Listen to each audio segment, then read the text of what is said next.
قرآن میں حضرت ادریس علیہ السلام کا نام دو مقام پر آیا ہے۔ ایک سورہ انبیاء میں، جہاں اللہ نے یہ ارشاد فرمایا، اور اسماعیل اور ادریس اور ذوالکفل کو بھی یاد کرو، یہ صبر کرنے والے تھے، ہم نے ان کو اپنی رحمت میں داخل کیا، بے شک وہ نیک تھے۔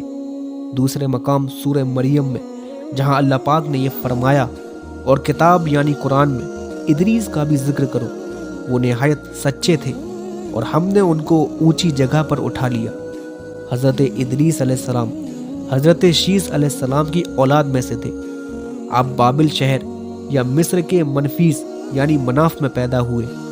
آپ کو ابتدائی تعلیم حضرت شیس علیہ السلام سے حاصل ہوئی۔ ادریس علیہ السلام کی عمر آگے بڑھی تو اللہ پاک نے حضرت آدم اور حضرت شیس علیہ السلام کے بعد آپ کو نبوت سے سرفراز کیا۔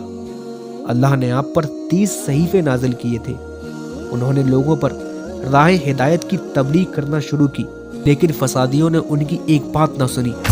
اس وقت قابیل کی اولادیں فساد پھیلاتی اور بے حیائی کو عام کرتی تھیں، اور حضرت آدم اور شیس علیہ السلام کی شریعت کی مخالفت کرتی تھی، لیکن ایک جماعت نے آپ کی بات کو سنا اور مسلمان ہوئے۔ قابیل کی اولادوں کا ظلم جب بڑھنے لگا تو ادریس علیہ السلام نے ان لوگوں سے جہاد کیا اور انہیں بھی شکست دی۔ دنیا میں پہلی بار ظلم کے خلاف حق کے لیے جہاد آپ نے ہی کیا تھا۔ آپ ادریس علیہ السلام نے جہاد کے لیے ہتھیاروں کو ایجاد کیا۔ ادریس علیہ السلام ہی وہ پہلی شخصیت ہے جنہوں نے قلم کی ایجاد کی، اور پڑھنا لکھنا، علم سیکھنا سکھانا آپ کے ہی زمانے میں شروع ہوا۔ اللہ نے آپ کو ستاروں کا بھی علم عطا کیا تھا، اور آپ ہی وہ پہلی ہستی ہیں جنہوں نے سب سے پہلے سلا ہوا لباس، سلا ہوا کپڑا پہننا شروع کیا۔ اس سے پہلے جانوروں کی کھال اور اون کی چادر جسم کو چھپانے کے لیے استعمال میں لی جاتی تھی۔ اللہ نے آپ کو عدد اور حساب کتاب کا علم عطا کیا، یعنی میتھمیٹکس کی ایجاد بھی آپ ہی کے زمانے سے شروع ہوئی۔ حضرت ادریس علیہ السلام پر ایمان نہ لانے اور فساد کرنے کی وجہ سے حضرت ادریس علیہ السلام اپنی جماعت کے ساتھ مصر میں دریائے نیل کے کنارے پر آباد ہو گئے۔ کہا جاتا ہے کہ آپ کے زمانے میں 72 زبانیں بولی جاتی تھیں، اور آپ کو ہر زبان کا علم اللہ نے عطا کیا۔ آپ ہر زبان میں اللہ کے دین کی تبلیغ کرتے، اللہ کے حکم سے۔ آپ نے ہر قبیلے کے لیے ان کے مناسب قاعدے قانون مقرر کیے، اور دنیا کو 4 حصوں میں بانٹ کر ہر چوتھائی کے لیے ان میں ایک ایک بادشاہ مقرر کیا تھا، اور کہا کہ اللہ نے جو قانون بنایا اس قانون پر عمل کرنا۔ ان کی شریعت میں جتنے نماز روزے مقرر تھے، لوگوں سے ان کی پابندی کرنے کو کہتے، زکوٰۃ دینے، اللہ کی راہ میں خرچ کرنے پر لوگوں کو ابھارتے، پاک صاف رہنے کو کہتے، حق اور انصاف پر چلنے کی ہدایت دیتے۔ آپ ادریس علیہ السلام نے اپنی امت کو آنے والے نبیوں کے بارے میں بھی بتایا تھا۔ اللہ نے حضرت ادریس علیہ السلام کی طرف یہ وحی نازل فرمائی کہ اللہ آپ کے اعمال میں روزانہ تمام انسانوں کے نیک اعمال کے برابر اضافہ کرے گا۔ اس کے بعد آپ کے دل میں یہ خواہش پیدا ہوئی کہ ان کی نیکیوں میں بہت زیادہ اضافہ ہو۔ آپ کے پاس ایک فرشتہ آتا تھا جو کہ آپ کا دوست تھا۔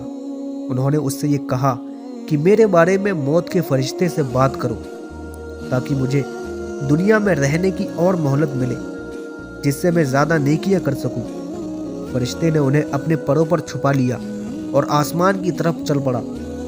جب آپ چوتھے آسمان پر پہنچے، وہاں آپ کو ملک الموت یعنی موت کے فرشتے اوپر سے نیچے آتے دکھائی دیے۔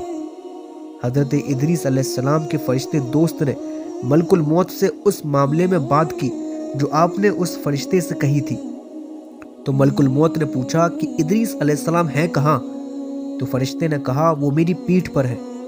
ملک الموت نے جواب دیا کہ تعجب ہے، مجھے اللہ نے یہ حکم دے کر بھیجا تھا کہ میں ادریس علیہ السلام کی روح چوتھے آسمان پر قبض کروں، اور میں یہ سوچ رہا تھا کہ ادریس علیہ السلام تو زمین پر ہے، پھر بھلا میں ان کی روح چوتھے آسمان پر کیسے قبض کروں؟ چنانچہ ملک الموت نے حضرت ادریس علیہ السلام کی روح کو قبض کیا۔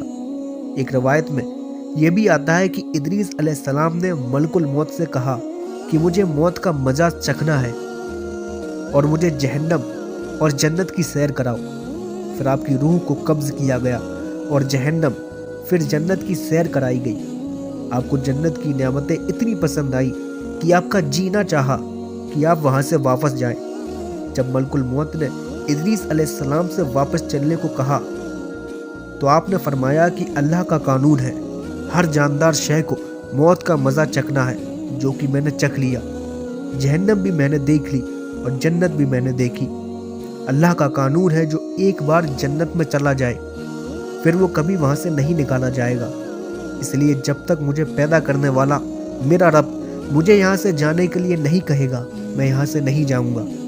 پھر غیب سے آواز آتی ہے کہ میرے ہی حکم سے یہاں داخل ہوئے اور میرے ہی حکم سے یہ کام ہوا۔ اللہ کے اس ارشاد میں اسی طرف اشارہ ہے کہ ہم نے انہیں بلند مقام پر اٹھا لیا۔ یہ تھا حضرت ادریس علیہ السلام کا مختصر واقعہ۔